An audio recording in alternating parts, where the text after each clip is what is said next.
The Mike Wagner Show is powered by Sonic Web Studios. Hi, this is Mia Mosinzia, also known as Mia No Time for Love. Check out my latest book, Missing, available in print and ebook formats on Amazon. It's now time for the Mike Wagner Show, powered by Sonic Web Studios and sponsored by international award-winning author Mia Mosinzia of Missing. The Mike Wagner Show can be heard on over 40 podcast platforms, as well as HamiltonRadio.net, Diamonds FM, and the MikeWagnerShow.com. We can be heard in over 100 countries, featuring over 1,000 well-known and amazing guests throughout the globe. And named one of the top 100 global podcasts in the New York Weekly Times, Hollywood Entertainment News, Los Angeles Weekly Times, Apple, and Chartable. So sit back and relax and enjoy another great episode of the award-winning Mike Wagner Show.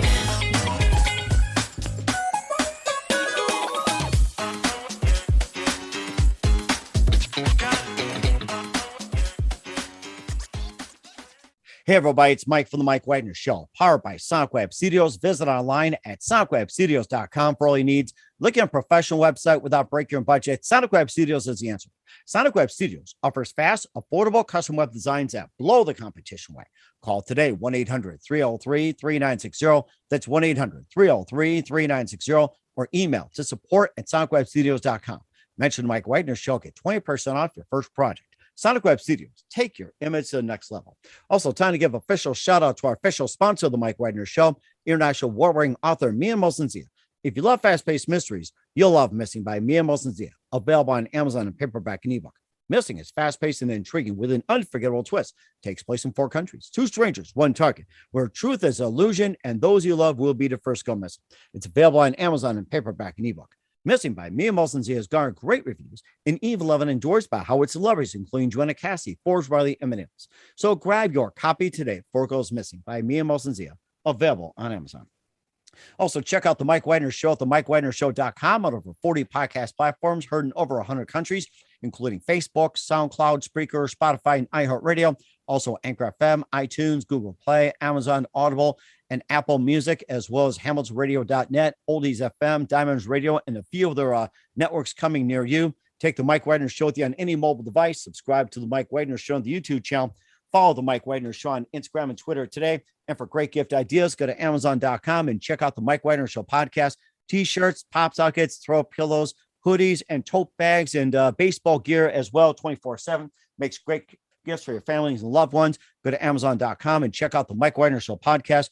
And for more great gift ideas, go to Amazon.com/Mia Mosinzia for great books like Missing, Once, and Wrinkles, plus t-shirts, pop sockets, hoodies, phone cases, and more. Amazon.com/Mia Mosinzia. Check it out today. I'll support the Mike Wagner Show on Anchor FM, PayPal, the MikeWagnerShow.com. You can buy me a coffee at buymeacoffee.com at the Mike Wagner Show. Make sure you do so today. We're here with a terrific lady who is a lawyer in the U.S. and a solicitor in England and Wales, represented inmates on death row, undocumented immigrants, also victims of domestic and elder abuse, and also does pro bono work as executive director of and chairman of the board of the MAIP, which is the Mid-Atlantic Innocence Project. And she also has a new book out, which was inspired by the Nez Perce War of 1877, and it's also, like you said, it's a new Perce War. I should correct that. A gigantic blunder, and also a crime that was told through multiple fictional perspectives as well too. And this was inspired by a visit 20 plus years ago after visiting Big Hole Battlefield in Wisdom, Montana. We'll talk about that. Live, ladies and gentlemen, from the Plus Studios in beautiful downtown Montana, somewhere along those wonderful hills in God's country. Ladies and gentlemen, the author of the book, Bone Necklace. Ladies and gentlemen, the multi-talented Julia Sullivan. Julia, good morning, good afternoon, good evening. Thanks for joining us today. Hi, Mike. Thanks for inviting me. I'm glad to be here.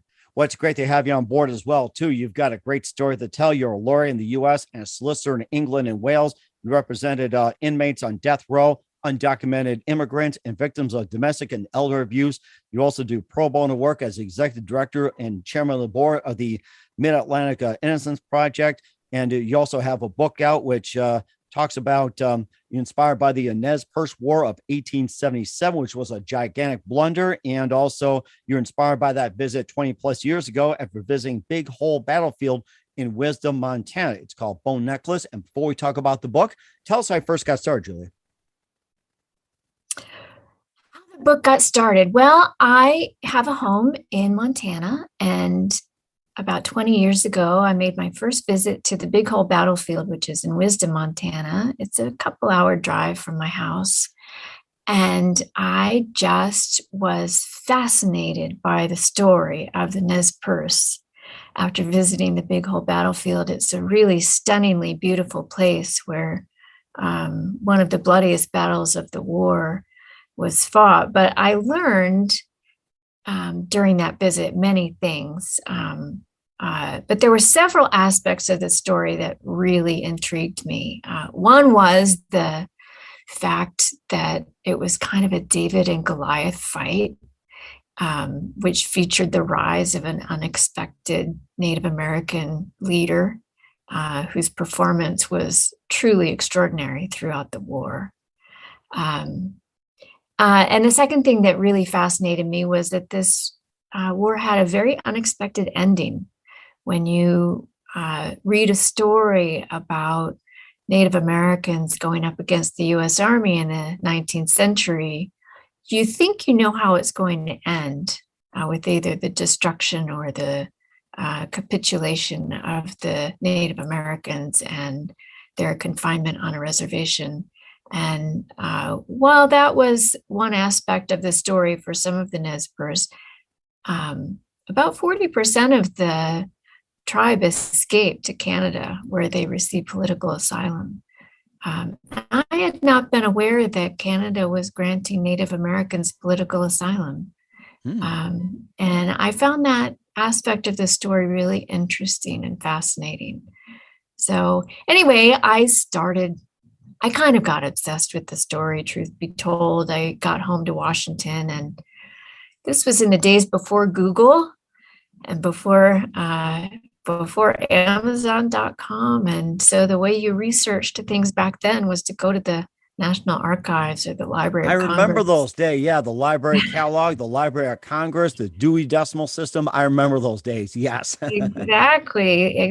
So I spent about 2 months in the microfiche room at the National Archives collecting documents. And I just really got fascinated by the story. And I put it aside and picked it up and put it aside and picked it up over a period of 22 years. And I finally finished it.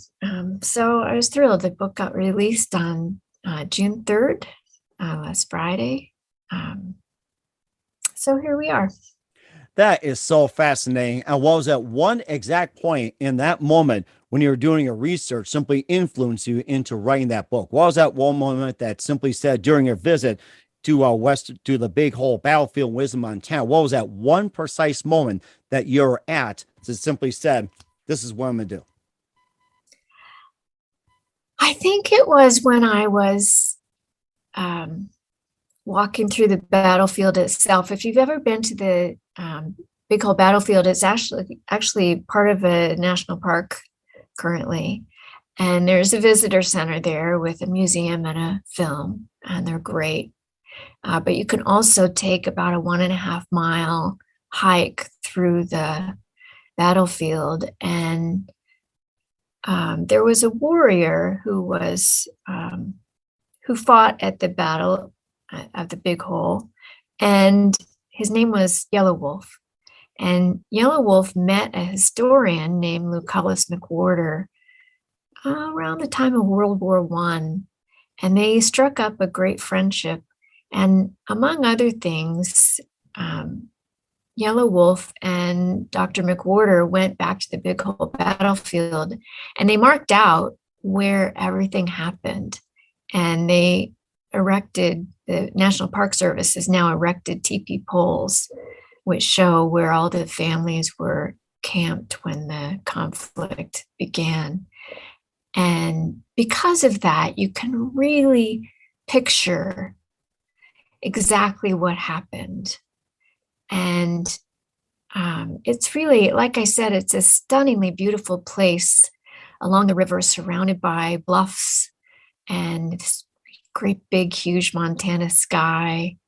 And I've never been a particularly religious person, but I do consider myself a spiritual person. And I felt an incredible connection to that place.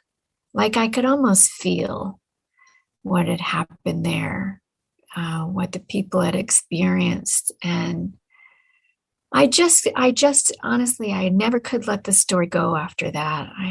I just wanted to know more. And the more I learned, the deeper I was drawn in. One of the other things that really drew me to this story is that many of the people who were involved in it wrote books about it. Yellow Wolf, along with Dr. McWhorter, wrote a book called Yellow Wolf's Own Story. Chief Joseph wrote an article that was published in the North American Review. All of the generals who were involved in the conflict wrote books about it because it was such an amazing conflict. So there was a great wealth of firsthand accounts, which took me by surprise for something that happened that long ago. And while many accounts of history from that period of time are told from the American or U.S. military perspective, in this case, we had many firsthand accounts from the Nez Perce participants as well. So you could really see what happened from both points of view. And I really liked that as well. Mm-hmm. And that's also first we ever heard about the Nez Perce tribe and everything else. You hear about these stories about Little Big Horn and also Sitting Bull and everything else among the famous wars as well too. And of course the Nez Perce, tell us about the conflict and what was that conflict about and why were the Nez Perce targeted? The Nez Perce were actually great friends of the Americans. They formed a particular bond with Lewis and Clark back in 1805 when Lewis and Clark traveled through Nez Perce country on their expedition from St. Louis to the West Coast. In fact, it's according to Nez Perce tradition, William Clark had a child with a Nez Perce woman. Oh, amazing. Who was captured at the end of the war in the Bear Paw battlefield in Montana. But they were great friends with the Americans. What happened is that in 1860, gold was discovered on Nez Perce land. And so, of course, once word got out, their land was overrun with white prospectors and miners and settlers. And for 17 years, the Nez Perce lived peacefully with the settlers. They did not try to evict them. They didn't attack them. They engaged in trade with them. Actually, the Nez Perce were quite well integrated with what I'll call white society. They could read and write in English and in their own language. They had a printing press, which they used to print hymnals, Christian hymnals in their own language. They were stockmen. They traded horses for whatever they wanted to buy in the settlements. They wore buckskin, but they also wore calico and flannel. They were well armed with long-range rifles. So they were very well integrated, but the basic problem was that these settlers passed a law. Of course, they created their own government on Nez Perce land, and their government passed a law that said no Indian could testify against a white man in any case. Really? And this is like their own form of government, and it had nothing to do with the actual U.S. government? Correct. It's a local law. And it was, these were basically trespassers, squatters on Nez Perce land. They formed their government. They passed their own laws. Of course, the Nez Perce had no representation in this government. And they passed this law that said Indians and Negroes could not testify against white people. And so what would happen would be that white people would commit crimes against Nez Perce, and there would be no prosecution. And this went on for 17 years. And so in 1877, Chief Joseph went to the military commander with a list of 12 white murderers, people who had murdered Nez Perce and had not been prosecuted because there were no white witnesses and no white witnesses who would testify. And Chief Joseph said that they wanted these 12 white men prosecuted. And if the government couldn't do that, they wanted these 12 white men turned over to the Nez Perce for punishment. And the military commander, frankly, was powerless because the law was the law. And these men couldn't be prosecuted under the law because there were no white witnesses. And that really was what created the conflict. Instead of prosecuting these 12 white men, General Howard ordered the Nez Perce to a small reservation in Idaho, demanded that they give up almost all of their land and move to a reservation in Idaho. The chiefs actually agreed because they didn't want to fight with the army. But one young man whose father had been murdered by one of those 12 white murderers decided to pursue vigilante justice.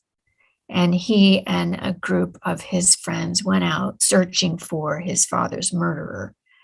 And by the end of the night, 17 white people were dead, including a woman and a child. Wow. The only atrocities committed by the Nez Perce in the war were committed that night by that man. And although the chiefs tried to turn him over for punishment to the whites, by then it was too late, particularly once a woman and a child had lost their lives.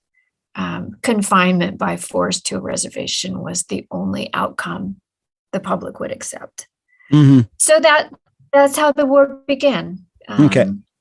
I still believe that if the law had treated the Native Americans equally, there would have been no war.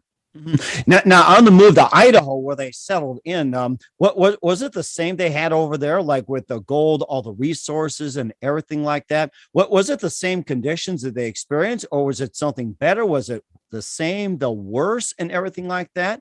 And if so, what prompted them to either stay there or move to Canada? Well, confinement to a reservation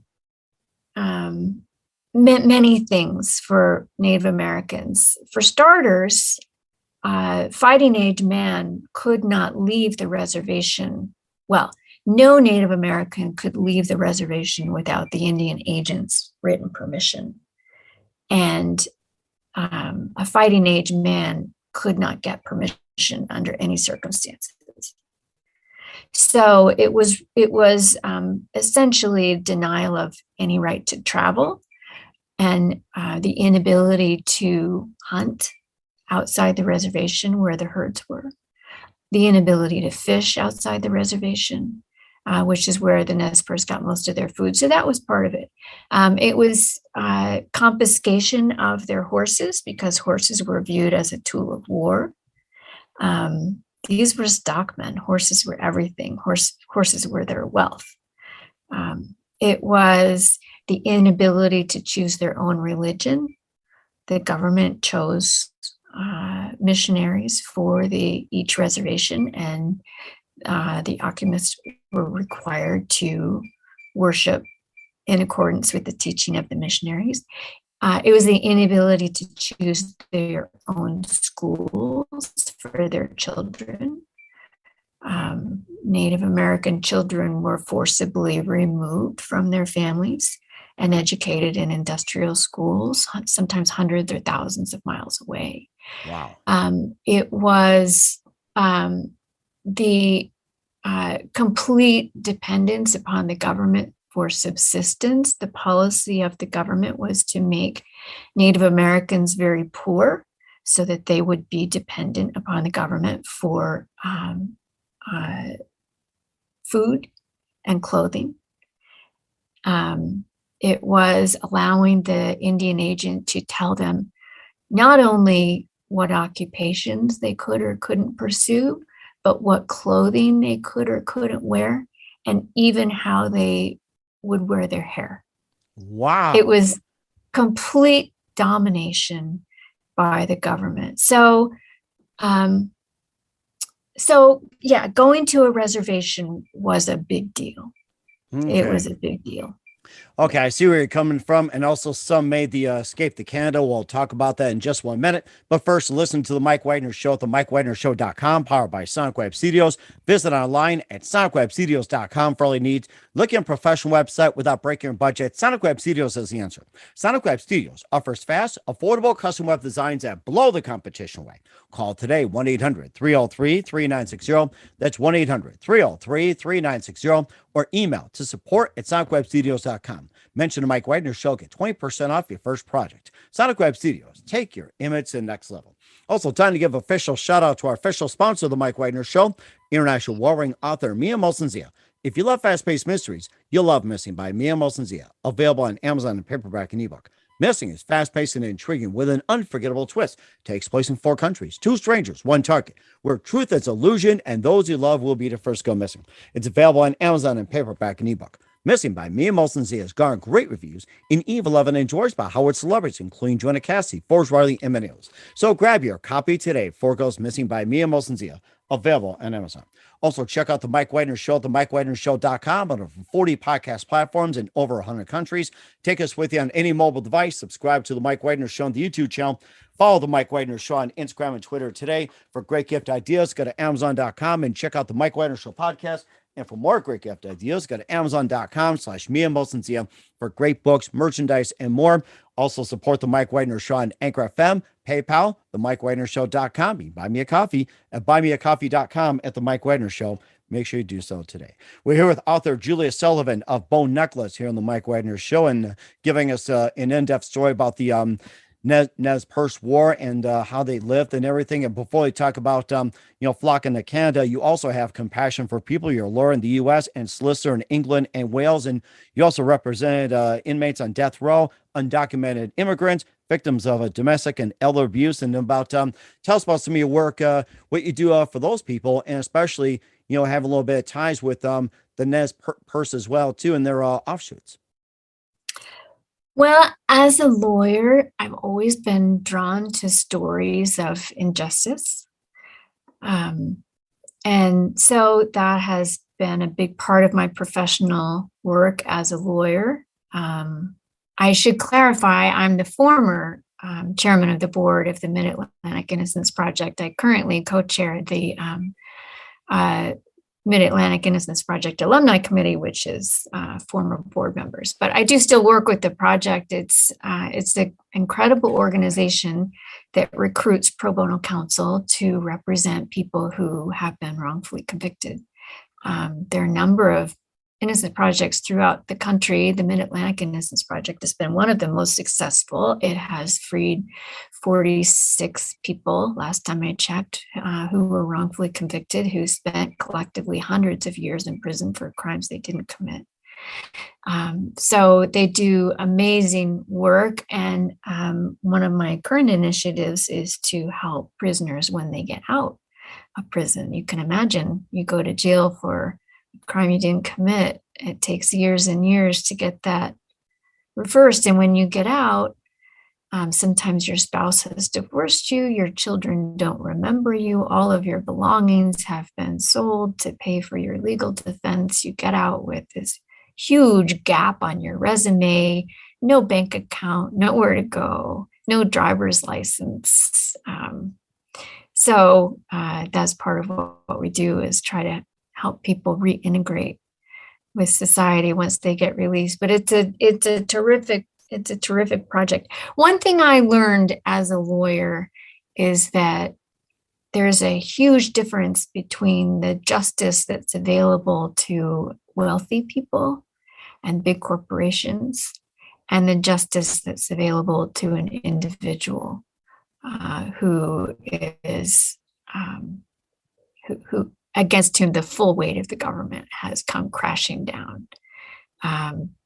So I feel great compassion and have always considered it part of my obligation as a lawyer to help those people who can't afford the kind of defense that, the rich and powerful can muster. So it's like you're trying to pretty much bridge the gap on the whole thing. And what was that one moment that simply inspired you to help the poor and the less fortunate in terms of the legal system and everything? And what first inspired you to become a lawyer?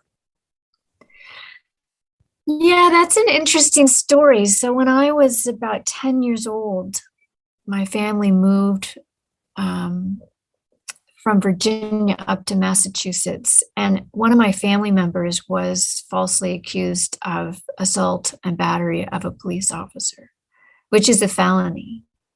And while these charges were pending, he lost his security clearance, which pretty much ended his career. And I was a child. I was 10 years old. I didn't really understand what was going on, but I did understand the fear and the confusion and the bewilderment. My parents had to take a second mortgage out on the house to pay for a lawyer. It was an incredible financial strain, professional strain, reputational strain. We went to trial and won an acquittal. But it took a year, and it was really dramatic and traumatic. And I think it was at that time I decided I was going to be a lawyer. I wanted to help people who found themselves in that situation. And I think as important, I did not want to be on the receiving end of a process I didn't understand. The government scared me. I became afraid of government at that point, and I wanted to understand it and be able to protect myself and protect people I love from the government. Yeah. You also talk about the Nez Perce tribe as well too. If you were a lawyer back in the day of the Nez Perce War and everything else, what would you have done? That's an interesting question.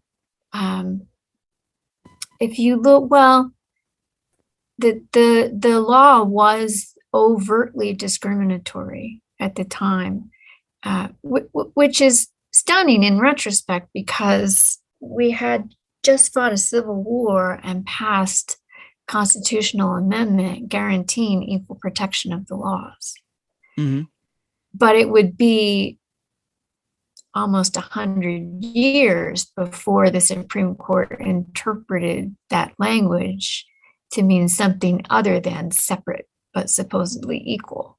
But it seemed clear, as a lawyer, it seems clear to me that the Nez Perce were being denied the equal protection of the law. But at the time, they were not considered American citizens. Native Americans were not considered American citizens. And at the time, it wasn't clear whether they had any constitutional rights. The Indian Civil Rights Act wasn't passed until the 1960s, clarifying that question. So today, what happened to them would be clearly illegal. But at the time, the law allowed overt discrimination against Native Americans. There wasn't a lot that could be done without some political will to protect these populations. And what percentage of the Nez Perce is left? What percentage is left? So the Nez Perce are scattered. Today, they're scattered. There are some of them in Idaho, on the reservation in Idaho. There still is a Nez Perce diaspora in Canada. Some of the Nez Perce surrendered at the conclusion of the war. They were sent first to Leavenworth, Kansas. And years later, they were sent back to the Pacific Northwest. Those who agreed to become Christians went to Idaho. Those who wanted to continue with their own tradition were sent to Washington State. So they're really, and of course, as you know, many Native Americans have left their assigned reservations in the 150 years since the war. So the Nez Perce people are really scattered. They do have an event once a year called Chief Joseph Days in Joseph, Oregon, named after Chief Joseph. And Nez Perce from all over the country and the world gather there and reconnect. So it's quite beautiful to see. You also talk about in the story too that some of the Nez Perce also fled to Canada as well too in the book Bone Necklace. You tell us a bit about that. What was their trek like trying to sneak over to Canada and try to get immigration or immunization status or protection from the Canadian government? Yeah, this is a fascinating story. And you mentioned earlier the Battle of the Little Bighorn and Sitting Bull. That was in 1876, the year before the Nez Perce War. And at the time of the Nez Perce War, Sitting Bull was in Canada with about 1,000 Lakota Sioux who had also received political asylum. And the Nez Perce who escaped joined Sitting Bull. They spent that first winter of 1877-78. They arrived in terrible condition, freezing, cold, exhausted, on foot for the most part, wearing rags with nothing. And Sitting Bull took care of them, although the Lakota and the Nez Perce had not been traditional allies. They used to fight over hunting grounds, but Sitting Bull took them in, took care of them that winter, and then the Nez Perce, once they regained their strength, kind of went their own ways. But what happened is the Nez Perce, after the incident I mentioned in which the young man named Walidas went looking for the man who had murdered his father, a number of militias were formed and organized under the leadership of the military. And they hunted down the Nez Perce. And what ensued was an 1,100-mile running retreat. Punctuated by battles in various places, including the Big Hole, which I mentioned. So today there is a national park known as the Nez Perce National Historic Trail, and it is this 1,100-mile trail from Oregon through Idaho, Montana, down to Wyoming, then back up through Montana, ending in the Bear Paw Mountains. What happened is that Crow Indians, who were connected with the military, captured the Nez Perce horses. And without horses, they couldn't move children, elders, sick people, injured people, the last 30 miles to Canada. Wow. So they were forced to divide into two groups. There were two surviving chiefs at the time. Chief Joseph stayed behind with those who couldn't travel on foot the last 30 miles. He really sacrificed himself for those 417 people. And Chief Whitebird led the ones who were able to travel that final distance on foot to Canada. And interestingly, Joseph sent his wife and daughter, who was 14 years old at the time, he sent his wife and daughter to Canada with Sitting Bull and never saw them again. Was never allowed to see them again.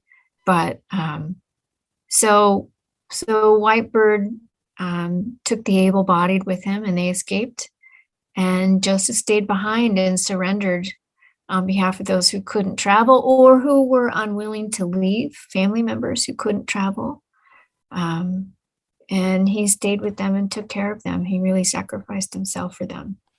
That is so amazing what they did. Ultimate sacrifice, ultimate love and everything. And what do you want readers to get out of the book? Well, like I said, the things I love about the story are sort of the rise of an unexpected leader. Chief Joseph became known as the Red Napoleon, which surprised nobody more than Joseph himself. He had never been considered a military leader by his own people. and he would have done anything to avoid the war that made him famous. So that sort of development of Joseph from the diplomat to the warrior is a really fascinating character arc. I love the unexpected ending, how Whitebird manages to escape with a good portion of the tribe and live in peace in Canada. And I love the pieces of the story that continue to have some relevance to us today. For example, I think Hollywood has too often presented Native Americans as besotted brutes, which they were not. I think history books too often portray Native American history as a tragedy, as if there was something inherently flawed in their personality or culture that doomed them to destruction. I think that's also a lie. It's places the moral blame on the victim classically, and it invites us to question whether we tell ourselves similar stories today. But maybe one of the things I love best about this story is around the same time I finished it, in December 2020, the Nez Perce managed to purchase 148 acres in Wallowa Valley, Oregon, their ancestral home. Nice. And they had a parade. They invited everyone to come participate. They rode their horses down Main Street, and they took possession of a piece of their traditional land where their people had lived for over 10,000 years. They were evicted for 148 years, and then they were back. And I felt like that story was so inspirational for refugees everywhere who just want to go home. And they did it. They finally did it. So I think it's a sad story in many ways, but it's also inspirational. And definitely inspirational indeed. And where can we find the book Bone Necklace at? The book is available pretty much anywhere books are sold. You can buy it on Amazon.com. There's an audio book available on Audible. It's at Barnes & Noble and lots of other places. Amazon's probably the easiest place to buy it, though. There's an ebook, there's an audio book, and there's also paperback and hardback.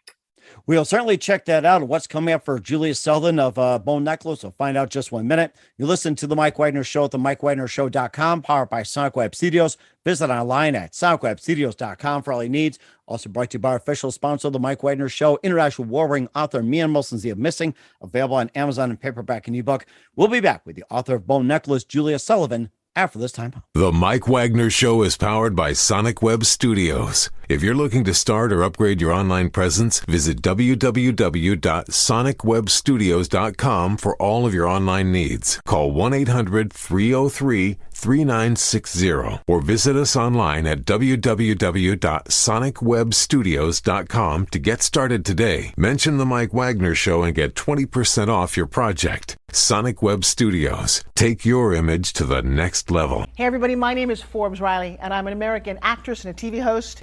And I was delighted when I got my copy of Missing, which is Extraordinary Relation of Ordinary People based on a real life relationship.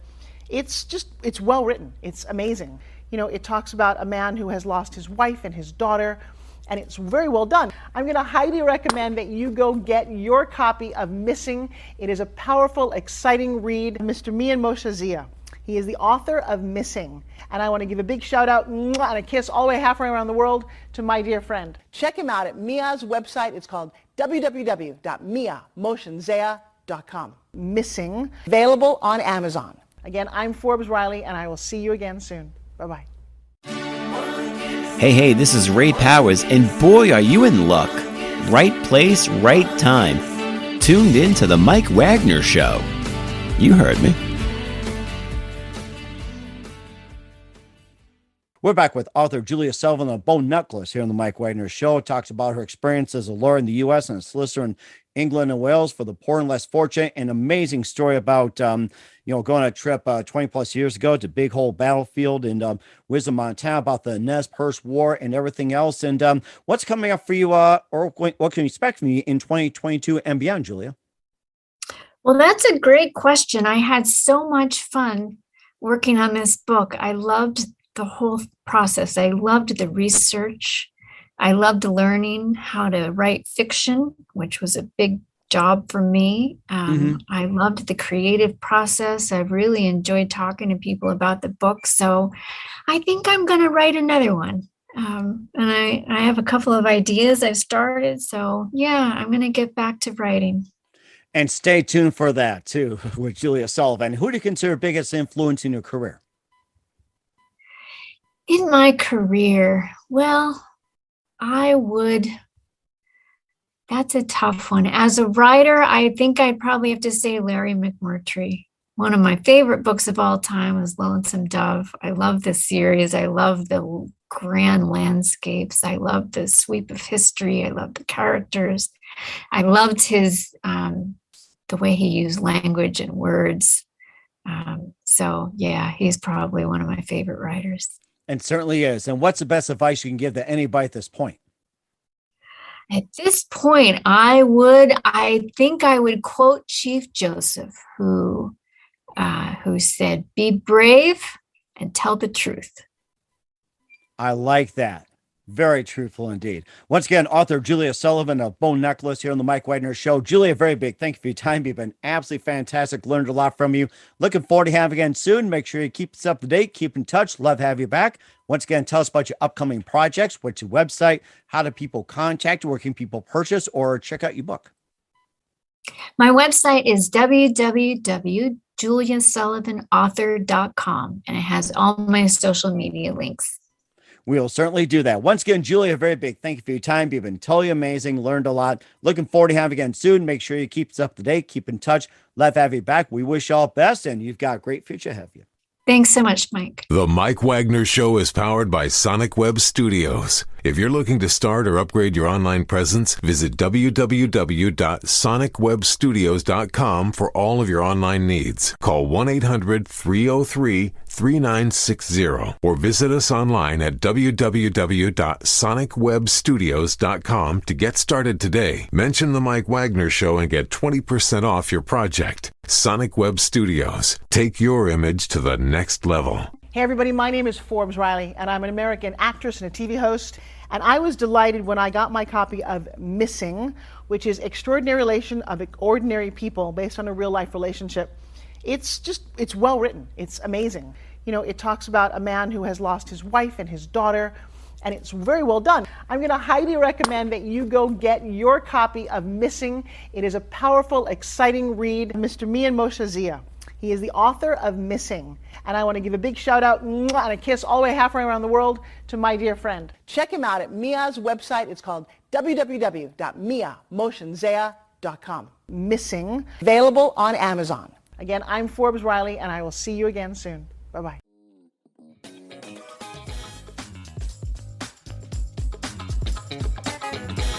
Thanks for listening to The Mike Wagner Show. Brought to you by international award-winning author Mia Mohsen-Zia of Missing. And powered by Sonic Web Studios. Be sure to join us again on over 40 podcast platforms. And of course on the MikeWagnerShow.com, HamiltonRadio.net, and Diamonds FM. Don't forget to support our program with a generous donation at the MikeWagnerShow.com. Thanks for listening.